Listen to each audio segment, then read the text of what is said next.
Hi, this is Stephanie Miller from The Stephanie Miller Show. Please enjoy this exclusive clip from my show on Political Voices Network. And as you're seeing, the Democrat Party is not the party of democracy. They're really the enemies of democracy. The parties of corrupt insiders like Whitmer, special interests, and the failed political class. That's what they are. Under our leadership, the Republican Party is now the party of the people.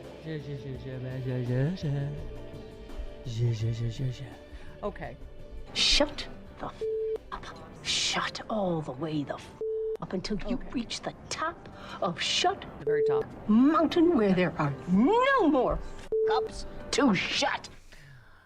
Allison, all of it, his face, his voice. Just the thought of being done. Having him in our face every day seems right to be, kind of a magical thought. That's what, and he sounds like an old, broken down version of himself. He's trying to gin up that same 2016, I'm with Bernie rigged primary. Democrat Party boss. Why must you inflict him on me when I don't even ask for him?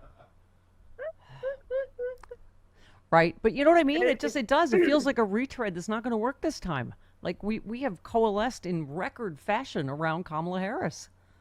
Yeah, and I think that's probably why Russia and the American oligarchs wanted to bring J.D. Vance in, because he's so young. He's like the new young Trumpism, right? Now he just makes Trump look older.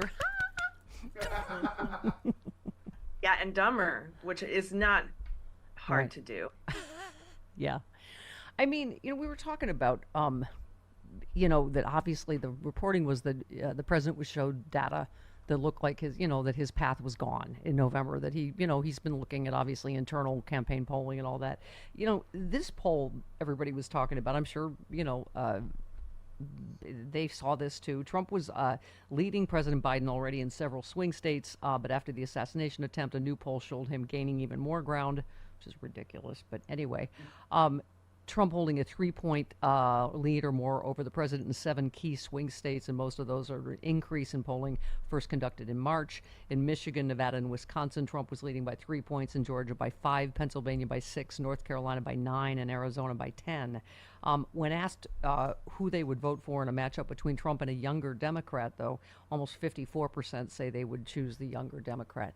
I mean, and I know you know this too with polling, Allison, that, what concerns you is, right, that's a fictional somebody, younger Democrat, that no negative ads have been run against yet. So as you said, when we started out, Allison, we still got our work cut out for us, right? Absolutely. And just the fact that they have internal polling and then polling for the rest of us should be your hint to just ignore the polling. Yeah. I mean, they've been so very wrong for a very long time on all of this, and I think it's because they really need to revamp the way they conduct polling. But I could pull 10 polls right now that show that Biden was even or ahead after the debate. I read from your piece last week where you said we can all find a poll to make our case, whatever it is. Right. So I think that where we find our anchors of truth are in results, what the Biden-Harris administration has done, and the election results that we've had, especially in 2023 and the post-Roe elections, have all gone our way. I mean, except for I think a very limited few of them. Those are the results that I rely on, and we have to work as hard. The polls shouldn't dictate how hard we work. Right. Between now and the election. Yeah. No, I always say the whole "don't get happy" that Bob Cesca says, because that's what I'm afraid of. Whatever, show him a huge lead. I don't want us all to go, oh, phew, because, we all have that 2016 PTSD, right? But I think that in some cases, enthusiasm can actually bring more people out to the polls as well.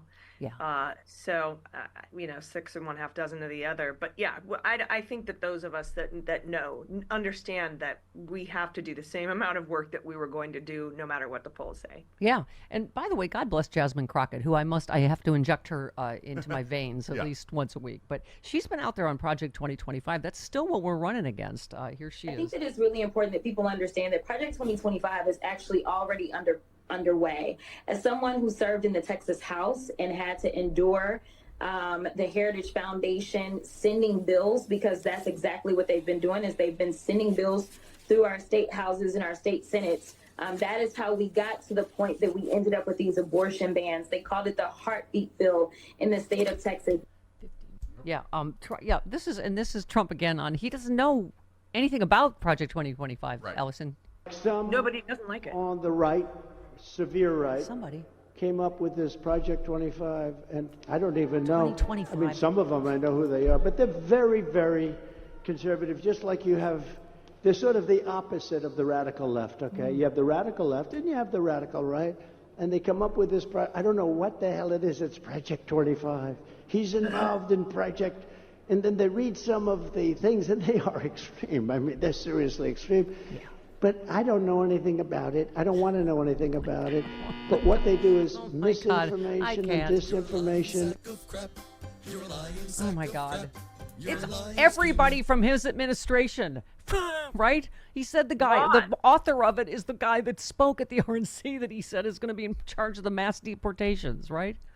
Yeah, and Johnny McEntee, the presidential personnel office guy that used to hide Smirnoff ices in the office that you had to chug if you found him. That dude, the guy who wrote the Afghanistan withdrawal memo and the firing of who the secretary Esper, right? Mark Esper. So yeah, and the guy who interviewed Chris Miller to make sure he was cool with the Insurrection Act. That guy who was like the mini president. Yeah.